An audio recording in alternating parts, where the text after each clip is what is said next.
So we had a great time in Mexico, but Mexico is different. It's different. We were not at an all-inclusive. The only all-inclusive thing about where we were was the noise.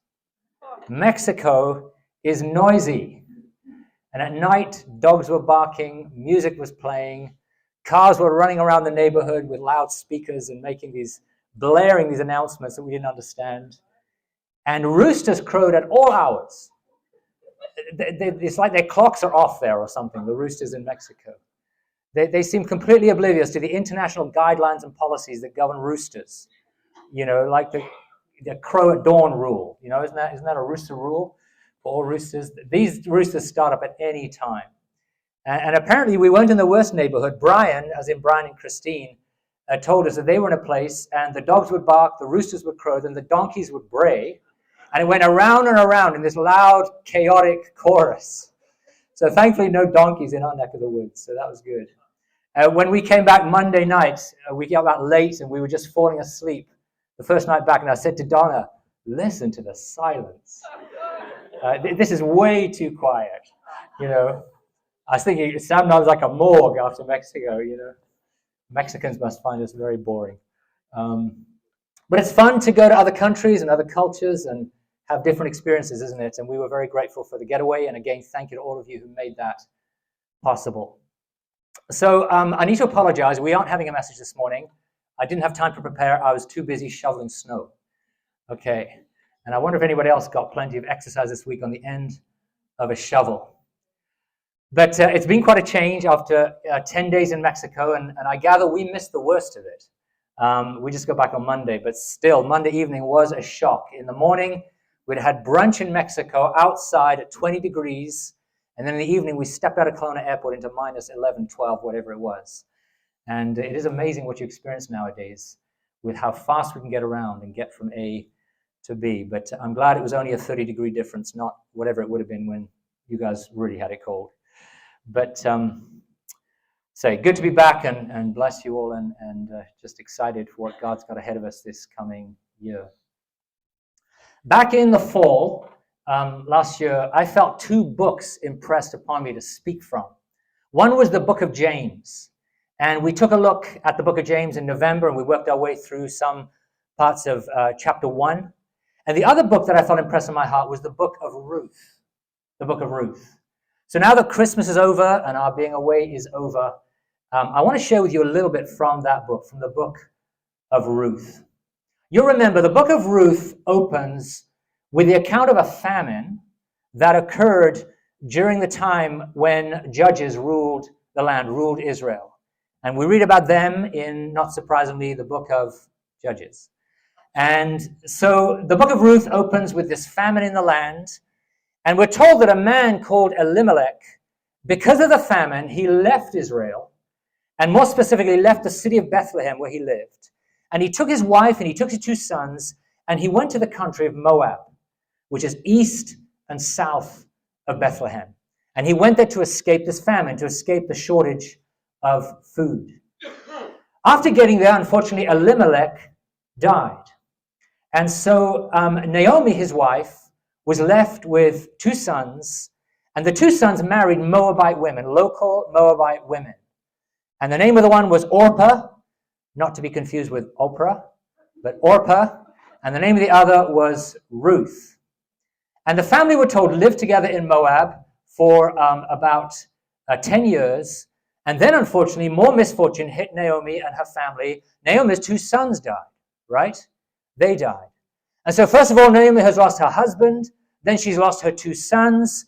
And so she was left with 2 daughters-in-law, Orpah and Ruth. Naomi then heard that the famine that was back in Israel had ended. And with that news, she decided to go back home, to go back to Israel, to go back to Bethlehem. And I want to pick up the story right there in Ruth chapter 1 and verse 6. And we're going to read quite a long passage. Ruth 1 verse 6, verse to chapter 2 verse 2. A beautiful description of the dialogue and the interaction between Naomi and Ruth as Naomi decided to head home and what transpired from it. So Ruth 1 and verse 6, And it goes like this. Then she, that's Naomi, arose with her daughters-in-law, so Orpah and Ruth, that she might return from the country of Moab. For she had heard in the country of Moab that the Lord had visited his people by giving them bread. The famine was over. Therefore she went out from the place where she was, and her 2 daughters-in-law with her, and they went on the way to return to the land of Judah. And Naomi said to her 2 daughters-in-law, Go, return each to her mother's house. The Lord deal kindly with you, as you have dealt with the dead and with me. The Lord grant that you may find rest, each in the house of her husband. So she kissed them, and they lifted up their voices and wept. And they said to her, Surely we will return with you to your people. But Naomi said, Turn back, my daughters. Why will you go with me? Are there still sons in my womb that they may be your husbands? Turn back, my daughters, go, for I am too old to have a husband. If I should say I have hope, I should have a husband tonight and should also bear sons. Would you wait for them till they were grown? Would you restrain yourselves from having husbands? No, my daughters, for it grieves me very much for your sakes that the hand of the Lord has gone out against me. Then they lifted up their voices and wept again. And Orpah kissed her mother-in-law goodbye, farewell. But Ruth clung to her.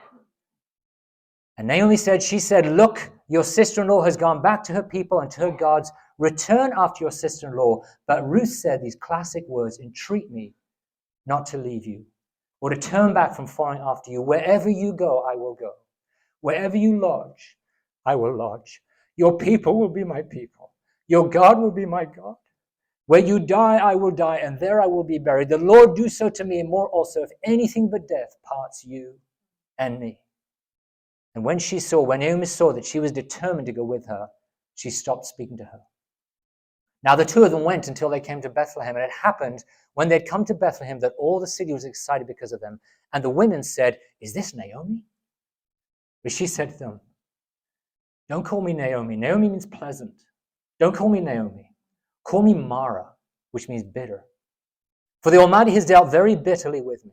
I went out full, and the Lord has brought me home again empty. Why do you call me Naomi, since the Lord has testified against me, and the Almighty has afflicted me? So Naomi returned, and Ruth the Moabitess, her daughter-in-law, with her, who returned from the country of Moab. Now they came to Bethlehem at the beginning of barley harvest.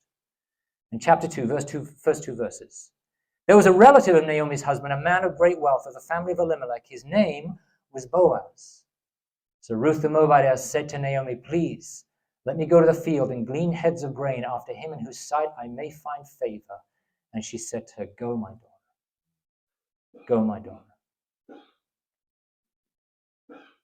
Commentators say that the book of Ruth could have other names, could go by other names, because there are 3 key players in its story. There's Ruth, there's Naomi, who plays a critical role, huge role, and as does also a man called Boaz, who just got mentioned what we read.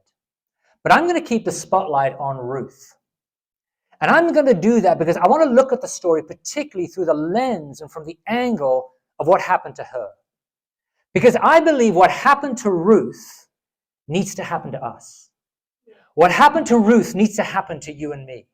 So she's a very relevant and pertinent character as far as we are concerned. The book of Ruth is an account of a journey that Ruth took. Not primarily a physical journey, but a spiritual journey. A journey from complete darkness and insignificance to a position and role of great significance, of great prominence and importance.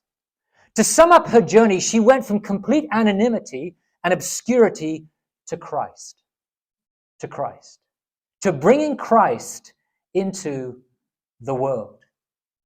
The book of Ruth concludes with her marrying this man Boaz, an Israelite, a Jew. So she goes from being a pagan Moabitess to marrying into the Hebrew nation. Her becoming one of God's chosen covenant people, one of his children. And in the last few verses of the book, we discover she had a son called Obed by Boaz. And Obed had a son called Jesse, right? And Jesse had a son called David, who became King David, the greatest king of Israel, and more importantly, a direct ancestor of Jesus. So as I say, Ruth's story is from complete insignificance and obscurity to Christ himself. To Christ himself. That's where it ends. To her, literally, through her direct descendants, bringing Christ into the world. What might we glean? What might we get from that? You know, bringing Christ into the world is how Ruth's life gained significance, gained weight, gained honor, gained value, gained importance. You know, bringing Christ into the world is how anyone's life, my life, your life, gains significance. Gains significance. True, authentic significance. We may become rich and famous in this life. We may end up with our name in lights. We may pursue and achieve an amazing, brilliant career, become very significant in terms of the world, in terms of the human economy. But if we don't bring Christ into the world in the truest, highest sense, we remain obscure. We remain irrelevant. We may remain unimportant, unknown, unrecognized, and unnoticed. Just like Ruth, before she engaged, she started on that path of bringing Christ into the world. If Ruth hadn't brought Christ into the world, likely would have never heard of her. Would have never heard of her.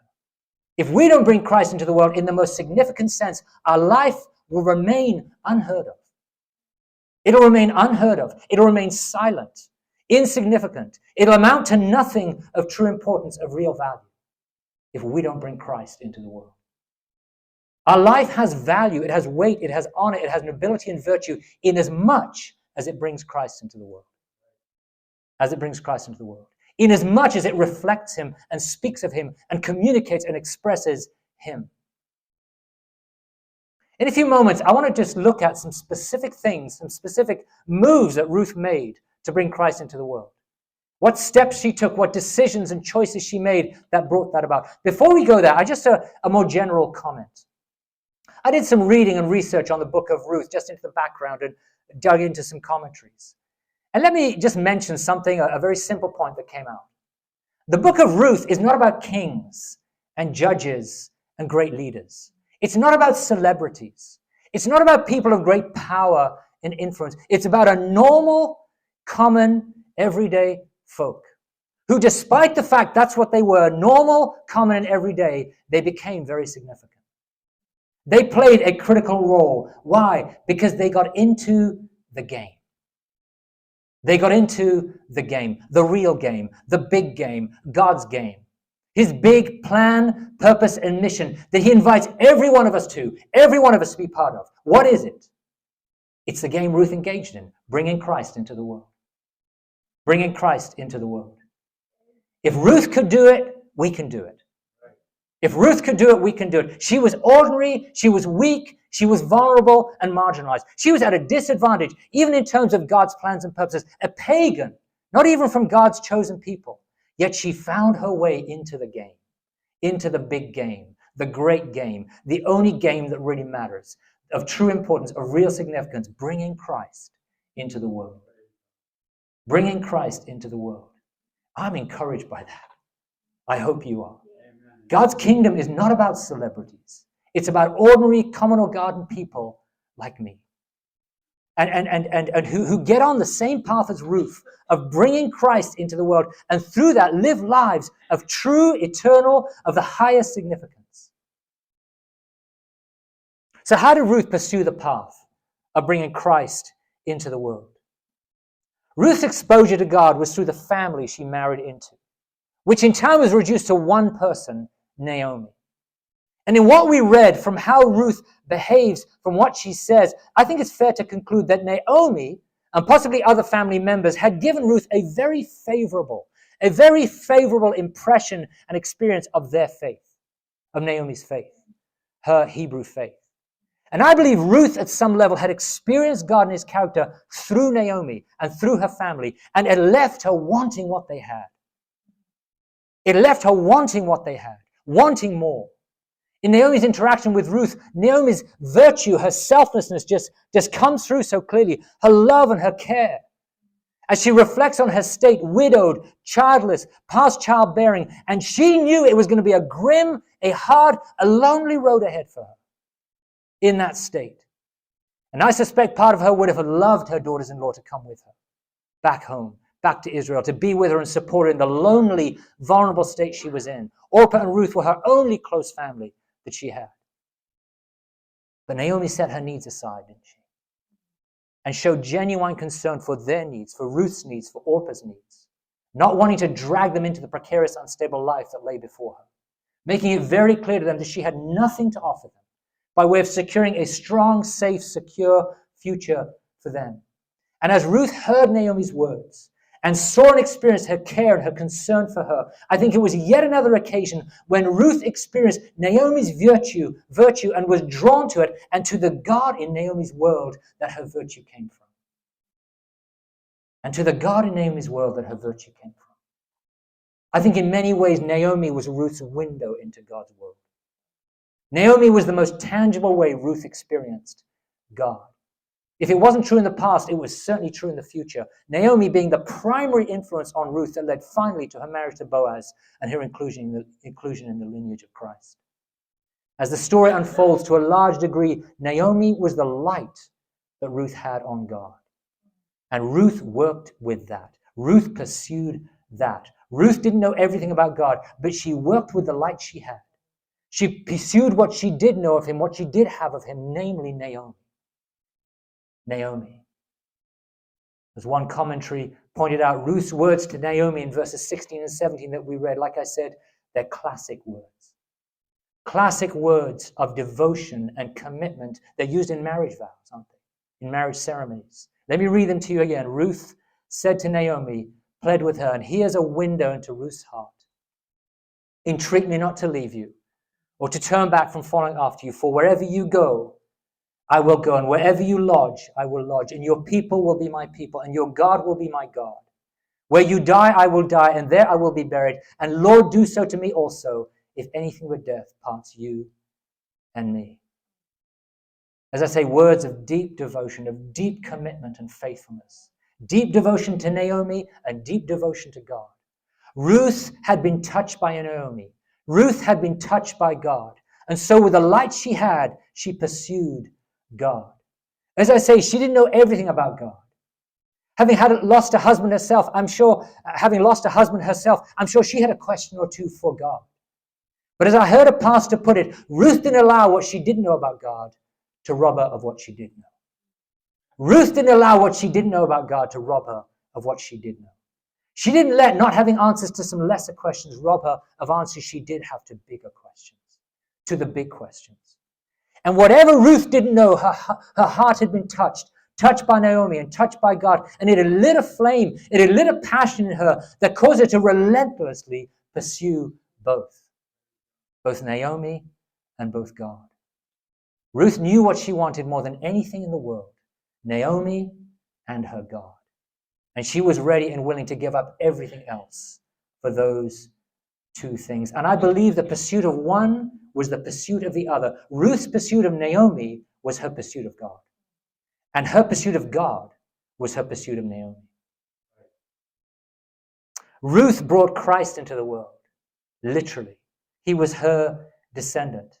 I've said, like Ruth, we must bring Christ into the world. It must be our constant concern and pursuit to bring Christ into the world. And we do that by doing what Ruth did, as I've been describing, by pursuing God with the light that we have. By not allowing what we don't know and don't understand about God to rob us of what we do know and we do understand. By not allowing answers we don't have to lesser questions to rob us of answers we do have to bigger questions, the biggest questions, such as the answers the cross gives us to the question of God's love for us, how much he values us, how much he treasures us, his heart and the goodness of his heart towards us. The cross firmly answers those big questions. Even if we don't have answers to other questions, let's keep pursuing God with the light we have, with the answers we do have to the big questions.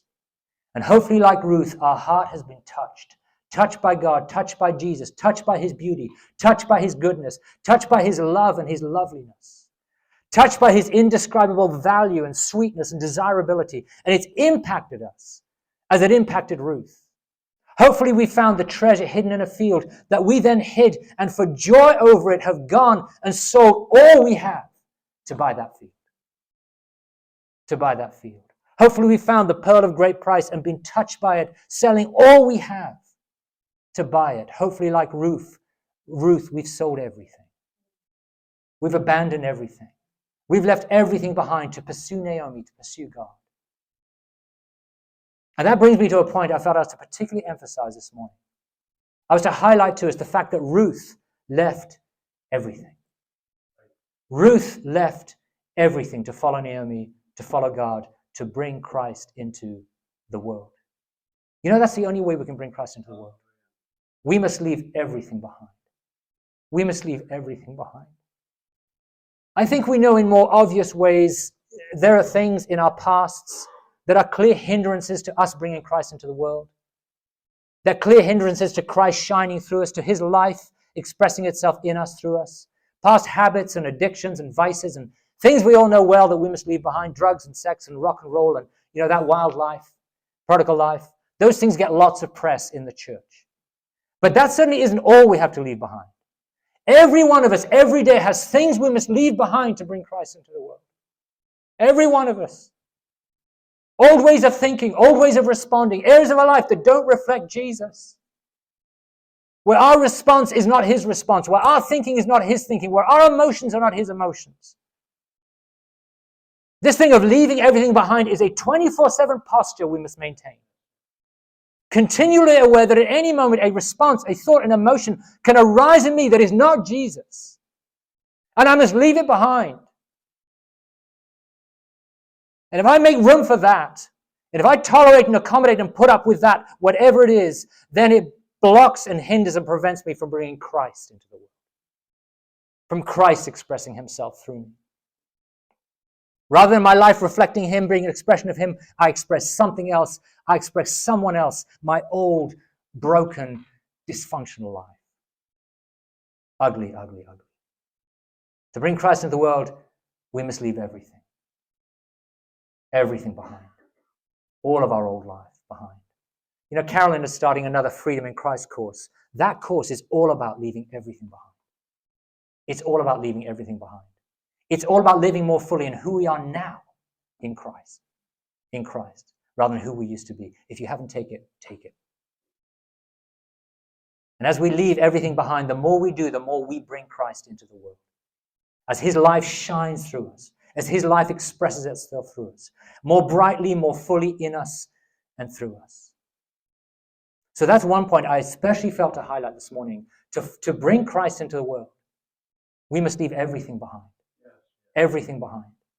Another point I felt I was also to highlight this morning about how Ruth brought Christ into the world is simply to point out that Ruth chose Naomi. That Ruth chose Naomi. She went with Naomi rather than the much wiser, stronger alternative that Orpah chose. To go back to Moab, back to her people, back to her family to find a husband. That was a far more sensible and safe thing to do. What Ruth did in pursuing Naomi, in choosing a future with Naomi, who had nothing in a land where to boot she'd be a foreigner, was crazy. It was crazy. It was social kind of suicide.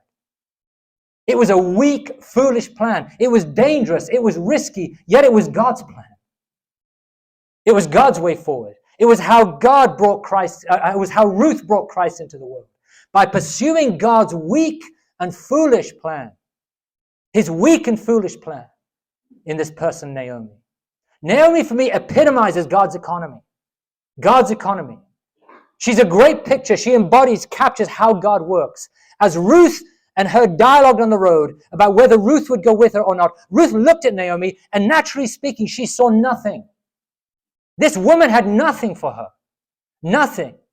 She saw a woman who'd lost everything, who had nothing to offer Ruth. Yet underneath all that Naomi didn't have, underneath all her poverty and weakness and lack, underneath all the points against Naomi, underneath all the reasons why Ruth shouldn't go with her, Ruth saw something. She saw a clear, thin thread in Naomi. She saw God. She saw her faith. She saw the God of Naomi, God in Naomi. Naomi had God, and Ruth wanted that more than anything. More than anything. However weak and foolish the plan was, the way was to get there. To get God. Ruth knew if she went with Naomi, she lost everything, but she gained God. She got God. And for Ruth, that was worth it. That was worth it. That trumped all her losses. All she'd have to give up and sacrifice. For Ruth, it was worth it if she got God. Ruth had to have God, was compelled to have God. She was wrecked, you know. Naomi had wrecked her, given her a taste of the God of Israel, and she just had to have more. She just had to have more. Naomi was Ruth linked to God, and Ruth had to be where God was, which meant she had to be where Naomi was. She had to be with Naomi. Whatever she had to sacrifice for that to happen, whatever it cost her. So she was going. She was going with Naomi. She was going to do the crazy thing, despite what a weak, foolish plan that was. The best commentary on this is Paul's words in 1 Corinthians chapter 1, 25 to 30. Here he describes Naomi. The foolishness of God is wiser than men. The weakness of God, that's Naomi, of God is stronger than men.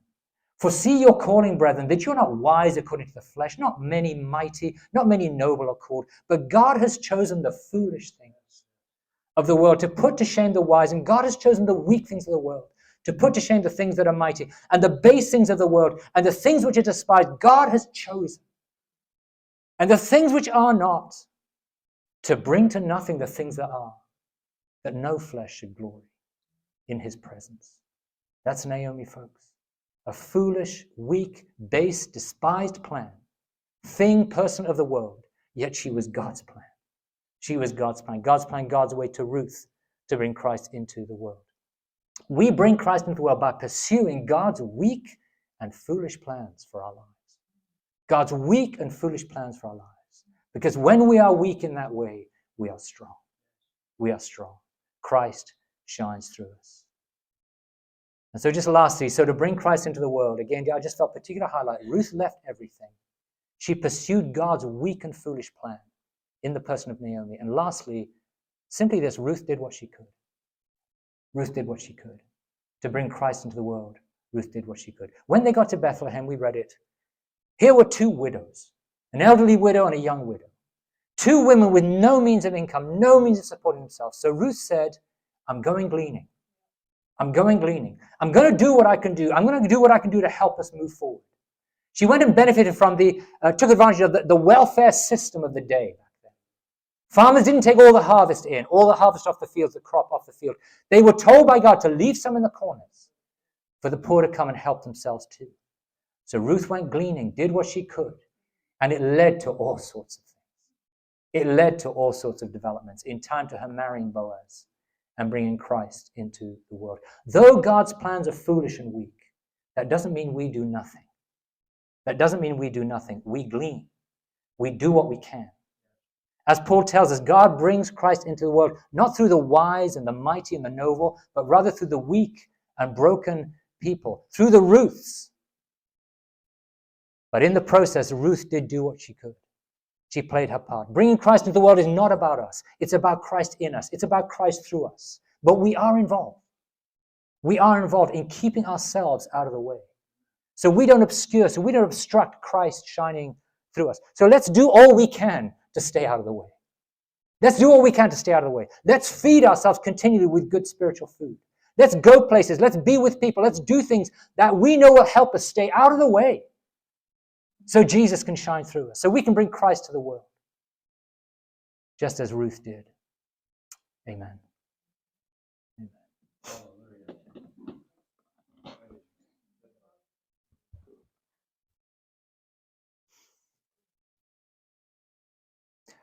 I felt to conclude with an opportunity for prayer, if anybody would like that. And it may relate to anything. It may relate to anything I've said.